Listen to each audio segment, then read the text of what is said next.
Dalila Dragojević otputovala je nedavno u Ameriku kod svog dečka. Ona je već neko vreme u vezi sa tiktokerom Markom i trenutno zajedno uživaju u Njujorku. Dalila se iz ovog grada uključila uživo u programu emisiju Pitam za druga. Ona je progovorila o njihovoj vezi i onda spomenula i brak.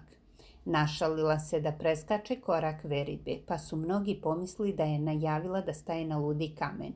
Dosta se polemisalo o tome šta je Dalila nakon razvoda zadržala prezime bivšeg supruga, Dejana Dragojevića, pa se sada mnogi pitaju da li će i u sljedećem braku uzeti prezime svog supruga.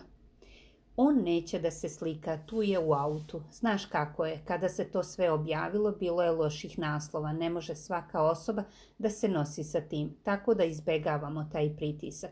Što se mene tiče, ja sam navikla na to, ali osobe poput njega koje nisu bile u medijima, nije lako da se nosiš s tim. Rekla je Dalila pa progovorila o svadbi. Preskačemo korak veridbe, rekla je Dalila. Odmah ide brak, znači da spremam kovertu, dobro, istakla je voditeljka emisije. Spremaj ti kovertu, koleginice, poručila je Dalila i tako je zainteresovala sve njene fanove i gledaoce.